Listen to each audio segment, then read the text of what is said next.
तमाम पाकिस्तान, तमाम मुसलमान, तमाम KPK, तमाम दीनी अक़लियतें, तमाम भाई बहनों को मेरा सलाम। आप सबको मालूम है कि हम इस वक्त एक अजीब सी तकलीफ़ से गुज़र रहे हैं। पाकिस्तान में पिछले 1.5 साल से जो शरह महंगाई आई है, जो तबाही आई है आवाम की, पिछले 50 साल में ऐसी महंगाई नहीं देखी गई। इसके बावजूद जिस किस्म की इंसानी और जिस्मानी फस्तायत आ चुकी है, ख़ासकर PTI वर्कर्स इसका सामना कर रहे हैं। हज़ारों हमारे भाई बहन वर्कर्स हमारे जेल में हैं बेगुनाह। शरियार अफरीदी, अली मोहम्मद, खतीजा शाह, डॉक्टर यास्मीन राशिद, उमर चीमा, सेनेटर एजाज चौधरी, मुराद सईद, हमारे सारे भाई बहनें इस वक्त अजीब सी अजियत से गुजर रहे हैं। किस लिए? क्योंकि वो प्रेस कॉन्फ्रेंस नहीं करेंगे और खान का साथ नहीं छोड़ेंगे।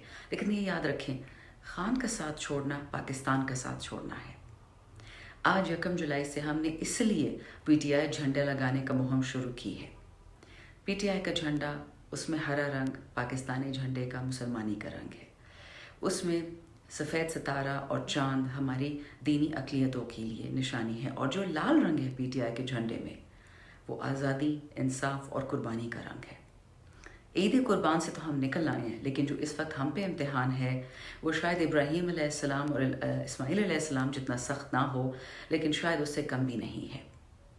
ऐसी अजियतें, ऐसी तकालीफ शायद जनरल ज़िया एक डिक्टेटर के टाइम में तो देखी गई हों, लेकिन जो अपने आप को इलेक्टेड कहते हैं, ऐसी हुकूमतों में ऐसा जुल्म नहीं किया गया, ना देखा गया। आधी रात को आना, निहत्ती औरतों पे वार करना, लोगों के घरों में छापे मारना, सिर्फ प्रेस कॉन्फ्रेंस के लिए। हम क्या कर सकते हैं जो हम 1.5 साल से कर रहे हैं? हमने एक दफ़ा अपने दिफा के लिए किसी पे हाथ नहीं उठाया।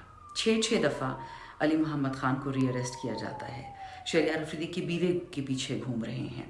ये पाकिस्तान का आजकल हाल है। तो इसलिए हम ये पुरअमन मुहिम, जिसका हमें कुरान, आईन और अपना तमाम तर कानून इजाज़त देता है कि हम PTI के साथ खड़े हों, हम खान के साथ खड़े हों। ये वो आदमी है जिसने कोरोना में हमें बचाया। बेशक मर्ज़ी अल्लाह की थी, लेकिन हमें नौकरियां दी, हमें रिज़्क दिया, मुल्क चलाए रखा, हमारी मईशत बढ़ाई, हमारे हालात ठीक किए।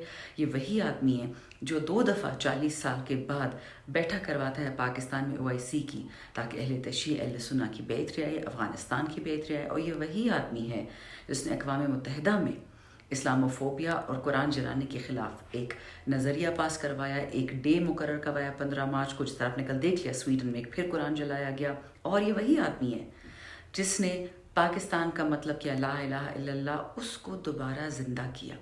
वो हक़ हमसे कोई नहीं छीन सकता। इसलिए मैं दोबारा सबसे रिक्वेस्ट करती हूँ, तमाम MNA से, सेनेटर्स से, हमारे जितने नाज़िमान साहिबान हैं, काउंसलर्स हैं, वर्कर्स हैं, कि ज़्यादा से ज़्यादा इस झंडा लगाओ मुहिम का हिस्सा बने। ये एक पुरअमन मुहिम है। इंशाअल्लाह हम अपने मकसद में कामयाब होंगे, लेकिन कुर्बानियों के बाद। पाकिस्तान जिंदाबाद। बहुत शुक्रिया।